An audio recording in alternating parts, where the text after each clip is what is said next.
여러분은 어린 시절에 좀 좋아했던 로봇 이런 영웅들이 있습니까? 만화 같은 거, 로봇 영웅. 제가 어릴 때는 이런 종류의 것들이 있었습니다. 넘겨주시겠어요? 다간 뭐 이런 그랑조 뭐 이런 애들 좋아했습니다. 파워레인저. 조금 커서는 이제 건담 이런 걸 제가 되게 좋아했었어요. 여자애였는데도 이렇게 로봇 그 만화를 엄청 좋아했었습니다. 근데 아마 여러분 세대는 뭐 이런 거 말고 또 다른 것들이 있겠죠. 각자만의 그 로봇 영웅들이 좀 그 마음을 채우고 있을 것 같습니다. 그런데 여러분 이런 로봇들을 볼 때 사람처럼 말하고 움직인다고 해서 뭐 불쾌하다고 느껴본 적이 혹시 있으신가요? 아마 없을 거예요. 오히려 멋있다. 뭐 이런 느낌을 이제 많이 가졌을 것입니다. 그 말은 로봇은 로봇다울 때 좀 친숙하게 느껴진다는 것인데요. 이제 넘겨주셔도 괜찮습니다. 근데 요즘은 기술이 발달해서 정말 사람과 이제 똑같이 생긴 로봇들이 나오기 시작하죠. 인간형 로봇. 근데 예전에는 닮았지만 그래도 뭐 사람 같지는 않았는데 요즘 피부라든지 이런 그런 묘사가 이제 엄청 정말 리얼해지는 그런 시대가 왔습니다. 그런데 흥미로운 점은 이 로봇이 사람을 너무 많이 닮기 시작하면 인간은 오히려 본능적으로 불쾌감을 느끼게 된다는 것입니다. 그래서 이것을 불쾌한 골짜기 이론으로 이제 설명하고 있는데요. 로봇이 이제 인간과 어설프게 닮았을 때는 호감을 느끼지만 그 수준이 어느 단계를 넘어서서 거의 흡사해지는 순간 오히려 강한 거부감과 공포를 느끼게 된다는 이론입니다. 왜 그럴까요? 그 이유를 봤더니 바로 우리 뇌는 이제 로봇의 이 외형을 보면서 뭔가 피부도 비슷하고 눈, 코, 입도 있으니까 사람이다라고 판단하려고 하지만 이 동시에 그 로봇의 그 뭔가 특유의 어색함, 움직임이나 생기 없는 이 눈빛을 보면 이 사물이구나라는 정보를 동시에 받게 된다고 합니다. 그리고 이 두 정보가 이 뇌 안에서 충돌하면서 혼란을 겪게 되고 이제 그것이 불쾌함으로 나타나게 된다고 합니다. 또 다른 또 결정적인 이유는 이 생명력이 없다는 것에 있습니다. 그래서 사람과 비슷하게 보여도 미세한 혈색이 없고 뭔가 차가운 로봇의 피부는 이게 뭔가 본능적으로 뭔가 시체? 병든 사람 이 상태를 떠올리게 하기 때문이라고 하는데요. 그래서 인류는 이제 그 죽음이나 질병을 피하도록 좀 설계되어 있기 때문에 이 생명력이 뭔가 빠져버린 이 사람 모양의 물체를 보면 또 거부감을 느끼게 된다고 합니다. 결국 우리 앞에 선 이 존재가 진짜 살아있는가, 생명력이 있는가가 좀 호감과 이제 불쾌감을 결정하는 좀 핵심인 거죠. 그래서 겉모습만 닮았다고 다가 아니라는 것입니다. 그래서 오늘 우리가 함께 이 나눌 말씀도 바로 이 생명력에 관한 이야기입니다. 그래서 예수님은 오늘 본문을 통해서 이 우리의 믿음과 생명이 어떤 관계에 있는지를 가르쳐 주시고 계신데요. 그래서 이제 겉모양은 믿음의 사람 같지만 실제로는 이제 능력을 잃어버린 그 제자들의 모습을 통해서 그 이유가 무엇인지 좀 오늘 말씀을 통해서 나누고자 합니다. 오늘 이 본문의 이야기가 시작되기 전에 예수님께서 제자들 중에 이제 베드로, 야고보 그리고 요한 이 세 명의 제자들만 데리고 산에 올라가셨는데요. 그곳에서 이제 제자들은 놀라운 광경을 이제 목격하게 됩니다. 이 예수님의 모습이 태양처럼 환하게 빛나면서 영광스럽게 원래 모습으로 변하신 건데요. 이것을 우리는 이제 변화산 이제 사건이라고 많이 부릅니다. 그래서 베드로는 그 장면이 너무 황홀해서 예수님 여기 너무 좋다고 그러니까 여기서 그냥 우리 집 짓고 살면 안 되냐 이렇게 말할 정도로 이제 황홀한 그런 경험이었습니다. 하지만 이 산 위에서 이 행복한 시간 금방 지나갔고 이제 예수님과 세 제자가 산으로 이제 내려오자마자 좀 다른 정반대의 그런 차가운 현실이 기다리고 있었습니다. 그 마태복음 14장 14절에서 16절 말씀 함께 읽겠습니다. 같이 읽을게요. 그들이 무리에게 이르매 한 사람이 예수께 와서 꿇어 엎드려 이르되 주여 내 아들을 불쌍히 여기소서. 그가 간질로 심히 고생하여 자주 불에도 넘어지며 물에도 넘어지 내가 주의 제자들에게 데리고 왔으나 능히 고치지 못하더이다. 산을 내려오자마자 한 아버지가 예수님 앞에 이제 주저앉으면서 자기 아들을 막 제발 살려달라고 비는 것입니다. 알고 봤더니 아들이 이제 악한 영에 이제 붙들려서 이제 스스로를 통제하지 못하는 거예요. 그래서 막 불길 속에도 뛰어들고 막 물에도 몸을 던져서 이 죽을 뻔한 고비를 수도 없이 넘긴 것입니다. 사실 잠시만 이 아버지가 한눈 팔면 죽을 수도 있는 상황인 거죠. 그러니까 이 아버지는 이 타들어가는 마음으로 이 아들을 붙잡고 살았을 것입니다. 아들을 고칠 수만 있다면 무엇이든지 다 해보지 않았겠습니까? 그러다가 이제 예수라는 사람이 그분이 귀신을 쫓아내고 병을 고치신다는 소문을 듣고 이 희망을 품고 아마 달려왔을 것입니다. 그런데 마침 예수님은 산 위에 계셨고 아래에는 남겨진 9명의 제자들만 있었던 것입니다. 그래서 이제 와서 예수님이 안 계시니까 아버지가 이제 절박하게 제자들에게 매달렸겠죠. 제발 내 아들 좀 고쳐주시오. 그런데 결과가 어땠나요? 오늘 16절 끝을 보면 아버지가 이렇게 말해요. 아니 예수님 제자들에게 데리고 왔는데 아무도 고치지를 못하더라. 근데 사실 이건 좀 의아한 상황입니다. 제자들이 원래 이 귀신을 못 쫓은 것이 아니었고 이런 일을 못하던 사람들이 아니었기 때문입니다. 마태복음 10장 1절 한번 같이 볼게요. 같이 읽겠습니다. 예수께서 그의 12 제자를 부르사 더러운 귀신을 쫓아내며 모든 병과 모든 악한 것을 고치는 권능을 주시니라. 이미 제자들은 예수님께 직접 능력을, 이 권능을 선물로 받은 사람이었어요. 그래서 전도하러 나가서 예수님의 이름으로 명령하면 귀신이 쫓겨나고 병이 낫는 걸 직접 경험했던, 어떻게 보면 말하자면 베테랑들이었습니다. 한마디로 해본 적 있는 사람들이었다는 것입니다. 그런데 왜 지금은 안 되는 걸까요? 예전에는 분명히 됐는데 왜 지금 이 아이 앞에서는 아무리 소리를 지르고 기도를 해도 아무 일이 일어나지 않는 걸까요? 아마 제자들도 엄청 당황했을 거예요.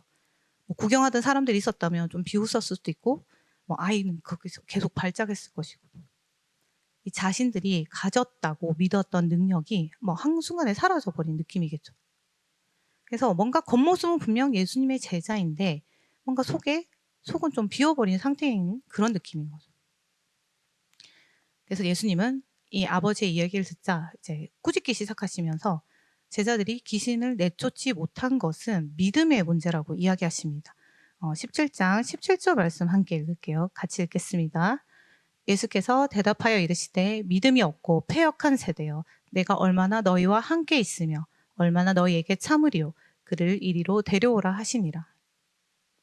제자들이 귀신을 내쫓는데 실패했다는 이야기를 들으신 예수님의 첫마디가 믿음이 없고 패역한 세대요. 이 말씀은 단순히 이 제자들 몇 명을 혼내는 소리가 아니었어요. 그 시대 전체, 그리고 그 시대를 살아가는 그 사람들의 굳게 닫힌 그 마음, 완악함을 향한 그 예수님의 가슴 아픈 외침이었습니다. 근데 예수님 왜 이렇게까지 화를 내시는 걸까요? 거기에는 그 예수님의 깊은 안타까움이 섞여 있었어요.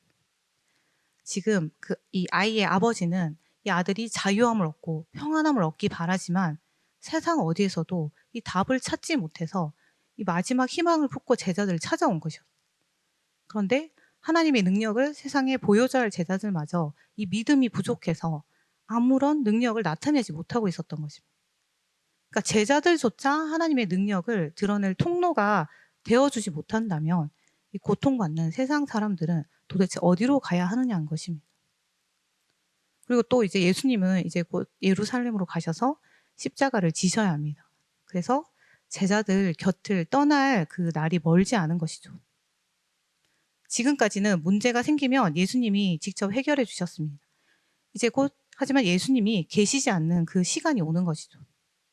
이 스승이 떠난 뒤에도 제자들이 이 세상의 고통을 짊어지고 하나님의 능력을 흘려보내야 하는데 여전히 믿음이 부족해서 이 쩔쩔매는 제자들을 보시면서 예수님 마음이 타들어가신 것입니다. 그때 이제 예수님께서 꾸짖으시자 이제 꾸짖자마자 아이를 괴롭히던 귀신이 떠나갑니다. 그리고 아이가 그 즉시 낫게 돼요. 그래서 제자들은 그 광경을 보면서 옆에서 지켜보면서 충격을 받게 되죠. 아니 자기들이 그렇게 애써도 안 되던 일이 예수님의 말씀 한마디에 해결되는 것을 보았기 때문입니다. 그래서 이제 자존심도 좀 상할 수도 있고 좀 무안했을 수도 있죠. 그래서 제자들이 나중에 조용히 예수님께 찾아와서 묻습니다. 예수님, 도대체 왜 저희는 안 됐던 건가요? 도대체 그 비결이 뭔가요? 마태복음 17장 19절에서 20절 함께 읽겠습니다. 같이 읽을게요. 이때 제자들이 조용히 예수께 나와 이르되 우리는 어찌하여 쫓아내지 못하였나이까? 이르시되 너희 믿음이 작은 까닭이니라. 진실로 너희에게 이르노니 만일 너희에게 믿음이 겨자씨 한 알만큼만 있어도 이 산을 명하여 여기서 저기로 옮겨지라 하면 옮겨질 것이요 또 너희가 못할 것이 없으리라. 예수님의 진단은 명확했어요. 너희 믿음이 작은 까닭이냐. 그래서 예수님께서는 지금 17절부터 계속해서 믿음에 대해서 말씀하십니다. 믿음이 없고 믿음이 작고. 그렇다면 여러분 도대체 믿음이 뭐길래? 믿음이 작다는 것은 그러면 도대체 뭘 의미하는지 우리가 살펴봐야겠죠. 그런데 이제 우리가 예수님이 믿음이 작다라고 말했기 때문에 많은 사람들이 이 믿음의 크기가 상관이 있다고 생각을 많이 합니다. 그래서 더 큰 믿음을 가져야지. 우리도 평소 때 그런 어른들이 그런 말 많이 하시죠. 믿음을 더 크게 가져야지. 물론 믿음이 부족하다 이렇게 말할 수도 있겠죠. 그런데 오늘 예수님께서 말씀하는 믿음이 작다는 것은 단순히 내 믿음의 양이 부족하는 것을 의미하는 것이 아닙니다. 이것은 질적인 문제입니다. 그래서 아무리 양이 많아 보여도 가짜라면 능력이 없고 아주 작아 보여도 진짜라면 이 하나님의 사랑을 전할 수 있는 그 능력을 드러낼 수 있는 그 통로가 된다는 것이에요. 예를 들자면 막 반짝이는 유리 조각이 가득 들어있는 상자가 있고 그 옆에는 또 아주 작은 다이아몬드 원석 하나가 있다고 생각해 보십시오. 양으로 치자면 이 유리 조각 상자가 압도적으로 크고 화려하겠죠. 그리고 멀리서 봐도 햇빛에 막 엄청 반짝이고 예쁠 수 있습니다. 그리고 대단해 보일 수도 있죠. 하지만 질적으로는 어떤가요? 유리 조각은 아무리 많아도 유리일 뿐입니다. 그것으로 단단한 바위를 뚫거나 유리를 자를 수는 없어요. 그리고 조금만 힘을 줘도 깨져버릴 수도 있죠. 하지만 눈에 잘 보이지 않는 아주 작은 다이아몬드는 작지만 그 안에 엄청난 강도를 품고 있습니다. 그리고 그 작은 다이아몬드 그 끝이 닿는 순간 이 거대한 유리판도 잘려내고 단단한 물체에 구멍이 뚫리게 되는 것입니다. 제자들의 믿음은 어쩌면 이 유리 조각 상자와 같았을지도 모릅니다. 예수님의 제자라는 이름과 그 과거에 귀신을 쫓고 병을 낫게 했던 경험은 컸지만 정작 그 안을 채우고 있는 그 믿음의 질이 뭔가 그 알맹이가 빠져 있었던 것입니다. 예수님께서도 오늘 이 믿음이 작다는 것이 무엇인지 비유를 통해서 이야기하시는데요. 20절 다시 한번 읽을게요. 같이 읽겠습니다. 이르시되 너희 믿음이 작은 까닭이니라. 진실로 너희에게 이르노니 만일 너희에게 믿음이 겨자씨 한 알만큼만 있어도 이 산을 명하여 여기서 저기로 옮겨지라 하면 옮겨질 것이요 또 너희가 못할 것이 없으리라. 지금 예수님께서 믿음이 작기 때문이라고 이야기하면서 겨자씨 비유를 꺼내십니다. 교회 다니면서 참 많이 들어본 비유죠. 겨자씨 한 알만 있어도 산을 옮길 수 있다. 못할 일이 없다. 그 믿음이 도대체 뭔가. 근데 여러분, 겨자씨가 얼마만큼 작은지 이제 주일학교부터 다니신 분들은 알겠지만 또 모르는 분이 있을 테니까 사진을 하나 가져왔습니다. 넘겨주시겠어요? 이렇게 작대, 이제 좁쌀처럼. 정말 작아서 이 손이 큰 친구들은 아마 바닥에 떨어지면 겨자씨 하나를 주우라고 하면 손가락에 잡히지도 않아서 막 쩔쩔 맬 수도 있습니다. 그냥 참깨나 좁쌀만 하다고 생각하시면 돼요. 그래서 눈이 안 좋은 사람은 그냥 먼지인가 하고 닦아버릴 수도 있는 거죠. 그런데 참 아이러니하지 않나요?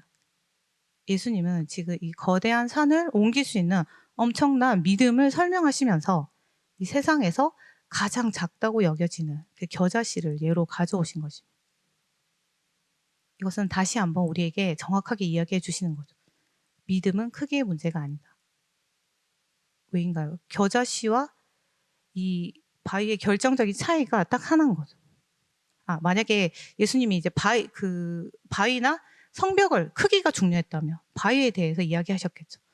하지만 예수님이 겨자씨를 이야기한 것은 바위는 아무리 커도 그 안에 생명이 없지만 이 먼지 같은 겨자씨 안에는 생명력이 있기 때문입니다. 여러분, 그 바위를 아무리 100년을 그 자리에 둔다고 해도 그냥 바위일 뿐이죠. 변화가 없겠죠. 스스로 움직이거나 무언가를 변화시킬 힘이 전혀 없습니다. 하지만 생명이 있는 겨자씨는 다릅니다. 마가복음 4장 30절에서 32절에 이 겨자씨의 생명력을 이렇게 묘사하고 있어요. 천국에 대해서 비유하면서 하신 이야기입니다. 같이 읽겠습니다. 또 이르시되 우리가 하나님의 나라를 어떻게 비교하며 또 무슨 비유로 나타낼까? 겨자씨 한 알과 같으니 땅에 심길 때에는 땅의 모든 씨보다 작은 것이로되 심긴 후에는 자라서 모든 풀보다 커지며 큰 가지를 내나니 공중의 새들이 그 그늘에 깃들일 만큼 되느니라. 이 비록 눈에 잘 보이지 않을 만큼 작지만 그 안에 숨겨진 생명력은 이 딱딱한 땅을 뚫고 나와서 줄기를 뻗고 그리고 가지를 뻗어가면서 결국은 자기 몸집의 수천 배가 넘는 그 거대한 나무로 자라나는 것입니다. 그리고 다른 존재들에게 그늘을 내어주고 생명을 나누어주는 존재가 되는 것입니다. 이것이 바로 생명의 힘인 거죠. 그래서 여러분, 믿음은 크게 문제가 아니라 얼마나 많은 지식을 가졌냐의 문제도 아닙니다. 믿음은 살아 움직이는 생명력 그 자체라서 무언가 변화를 일으키는 것입니다.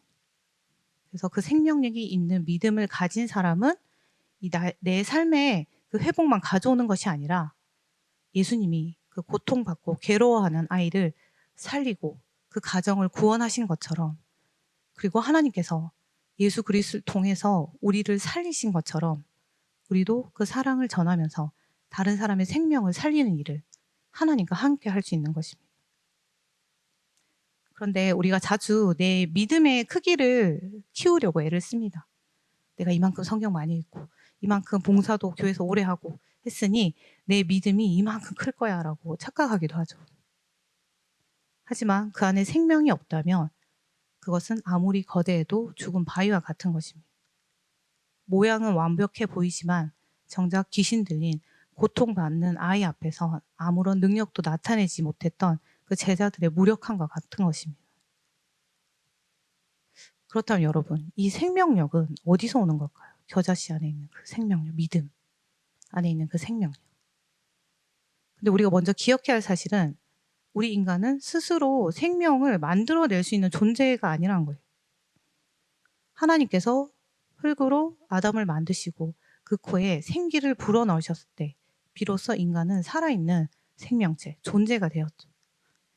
그래서 생명의 시작은 오직 하나님께 있는 것입니다.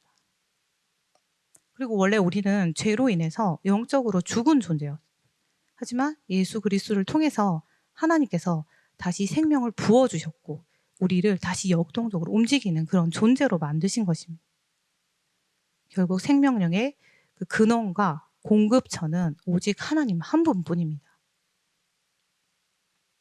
그래서 산을 옮기는 그리고 귀신을 내쫓는 그런 믿음은 내가 얼마나 강하게 믿느냐는 그 의지력의 문제가 아닌 거예요. 나는 지금 그 생명의 근원이신 하나님과 연결되어 있는 한, 바로 이 접속의 문제입니다. 그래서 귀신을 쫓아냈던 그 놀라운 능력은 제자들 그 몸속에 뭔가 에너지가 막 저장돼 있어서 그래서 이렇게 했던 것이 아니라 하나님과 연결되어 있을 때 그 통로를 타고 흘러나오는 하나님의 능력 때문이었습니다. 우리가 그 인별이나 뭐 다른 SNS에 접속되어 있을 때 온라인 상태라고 하죠. 반대로 접속이 끊어지면 오프라인 상태가 됩니다. 그리스도인은 이 생명에 접속되어 있어야 합니다. 여러분, 생명은 영어로 life라고 합니다. 살아있음을 뜻하죠. 그래서 우리는 그 생명의 근원이신 하나님께 실시간으로 접속된 상태인 그 on life의 상태가 되어야 한다는 것입니다. 그러면 이제 우리는 어떻게 이 생명의 근원에 계속 연결되어 있을 수 있을까? 그건 간단합니다, 여러분. 바로 기도입니다.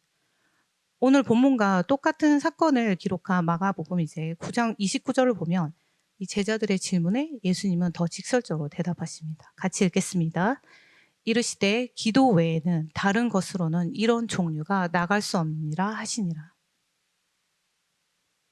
여러분, 제자들이 왜 실패했는가? 그들은 기도를 통해 하나님의 능력을 믿은 것이 아니라 그들이 과거에 경험했던 자신을 믿었기 때문입니다. 그리고 기도가 멈추는 순간 우리는 off life 상태가 되는 거예요. 기도가 멈추면 생명의 공급도 멈추고 아무리 화려한 제자 이름을 가졌어도 내가 얼마나 오래 교회를 다녔어도 과거에 내가 어떤 일을 했던 간에 다른 사람의 생명은 고사하고 내 삶조차 말라버리고 그리고 이 영적 전쟁 가운데 패하고 마는 것입니다. 이제 말씀을 맺겠습니다, 여러분. 여러분 오늘 우리가 나눈 귀신을 내쫓고 산을 옮기고 못할 것이 없는 이 믿음은 단순히 내가 남들보다 대단한 능력을 가졌어라고 그것을 드러내기 위한 것이 아닙니다. 기도로 하나님께 접속되어서 얻는 그 생명력은 나 혼자 잘 먹고 잘 살기 위한 것이 아니라는 뜻입니다. 산을 옮기는 그 믿음의 진짜 목적은 바로 사랑입니다. 예수님께서 오늘 본문에서 귀신 들린 아이를 고치신 이유는 자신의 능력을 과시하기 위해서가 아니었습니다. 고통받는 아이를 불쌍히 여기셨고 아들이 죽어가는 것을 보며 피눈물을 흘리던 그 아버지의 아픔을 아셨기 때문입니다. 결국 믿음은 이웃을 사랑하는 방식입니다. 하나님이 예수 그리스도를 믿는 믿음을 통해 우리를 죽음에서 생명으로 옮기신 것처럼 이제는 우리 안에 흐르는 그 생명력을 통해 지금 이 시간에도 고통받고 있는 누군가를 구원하고 살려내길 원하시는 것입니다. 얼마 전에 목사님이 설교 시간에 한동안 이야기한 그 헬라어 단어가 있습니다. 조에라는 생명을 뜻하는 단어예요. 조에. 조에는 단순히 숨만 쉬는 그런 생물학적인 생존을 넘어서 하나님의 그 신성한 생명력을 뜻합니다. 그리고 이 생명력은 늘 풍성한 삶을 의미합니다. 그리고 영어 성경은 이 단어를 life로 번역합니다. 예수님은 요한복음 10장 10절에서 이렇게 말씀하셨어요. 내가 온 것은 양으로 생명을 얻게 하고 더 풍성히 얻게 하려는 것이다. 이 조회의 생명력은 결코 나 하나에 머물지 않습니다. 아까 보았던 겨자씨 기억나시나요? 보이지 않던 작은 씨앗은 생명력을 가지고 있기에 결국 거대한 나무로 성장해서 수많은 새에게 그늘을 내어주고 쉼터를 제공합니다. 그래서 진짜 생명력은 반드시 풍성함을 가져오고 그 풍성함은 반드시 나눔으로 이어지게 되어 있습니다. 내가 하나님께 접속되어 온 라이프가 되어서 이 조회의 풍성함을 공급받을 때 내 주변에 그 죽어가는 생명들도 나를 통해서 하나님의 생명을 공급받게 되는 것입니다. 그래서 여러분 단순히 일요일에 주일에 교회에 출석하는 것만으로 부족합니다. 여러분. 오늘 하나님이 여러분에게 너 오늘 왔어 안 왔어 이거 묻고 계신 것이 아닙니다. 하나님께서는 지금 여러분을 향해서 더 본질적인 질문을 던지고 계십니다. 너는 지금 나를 생명을 주는 자로 믿느냐? 너는 지금 예수 그리스도를 통해 나의 생명력에 접속되어 있느냐? 온 라이프 상태가 되어 있느냐고 묻고 계신 겁니다. 여러분 종교적인 이 모양은 로봇처럼 완벽할 수 있어요. 남들이 보기에. 하지만 그 안에 예수 그리스도의 생명이 흐르지 않는다면 우리는 세상을 향해 아무런 소망도 줄 수 없는 그 불쾌한 골짜기 속에 차가운 인형일 뿐입니다. 여러분 내 실력이나 능력이 문제가 아닙니다. 지금 이 시간 기도로 하나님의 이름을 다시 부르시면서 다시 접속하십시오. 여러분 말씀도 읽어야 합니다. 읽고 하지만 그 말씀을 통해서 기도하시고 하나님의 풍성한 생명력을 받으십시오. 기도의 자리로 나오시기 바랍니다. 그때 우리는 그 겨자씨 나무처럼 풍성하게 자라나서 하나님을 사랑하며 이웃을 사랑하는 그 진짜 제자의 삶을 살아가게 되는 것입니다. 그래 여러분 이번 한 주 이 세상과 접속되어 세상과 온되어서 이렇게 살아가는 것이 아니라 하나님의 생명력에 실시간으로 접속되어서 온 라이프의 그런 삶을 살아가시기를 예수님의 이름으로 축복합니다.